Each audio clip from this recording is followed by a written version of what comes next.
വാഹനത്തിൽ പടക്കങ്ങൾ നിറച്ച ശേഷം ക്രെയിൻ ഉപയോഗിച്ച് 40 അടി പൊക്കത്തിലെത്തിച്ച് സ്ഫോടനങ്ങൾ നടത്തി അപകടകരമായ ആഘോഷം നടുറോഡിൽ നൂറുകണക്കിന് ആളുകൾക്കിടയിൽ വെച്ചായിരുന്നു സംഭവം.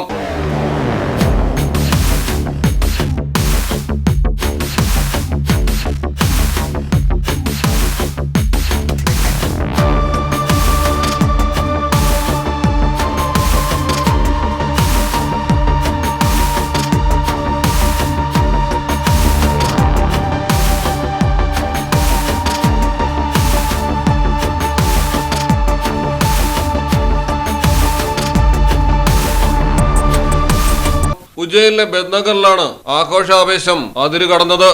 സാമൂഹ്യ മാധ്യമങ്ങളിൽ ശ്രദ്ധ നേടുന്നതിനും ആളുകളെ കൂട്ടുന്നതിനും വേണ്ടി പ്രാദേശിക അഖാഡകൾ തമ്മിലുള്ള മത്സരത്തിന്റെ ഭാഗമായാണ് ഈ അപകടകരമായ വെടിക്കെട്ട് നടത്തിയത്. ഘോഷയാത്രയായി എത്തി ബദ്നഗറിലെ അദാൻ പ്രദേശത്തെത്തിയപ്പോഴാണ് പടക്കം നിറച്ച വാഹനം ക്രെയിൻ ഉപയോഗിച്ച് ഉയർത്തി പൊട്ടിച്ചത്. റോക്കറ്റ് മാതൃകയിലുള്ള പടക്കങ്ങളാണ് കൂടുതലായും പൊട്ടിപ്പൊങ്ങിയത്. സ്ഫോടനത്തിന്റെ ആഘാതത്തിൽ കാറിന്റെ ഗ്ലാസുകൾ പൂർണ്ണമായും തകർന്നു. പരിപാടി നടത്താൻ മുൻകൈയെടുത്ത 4 പേർ പോലീസ് കസ്റ്റഡിയിലായിട്ടുണ്ട്.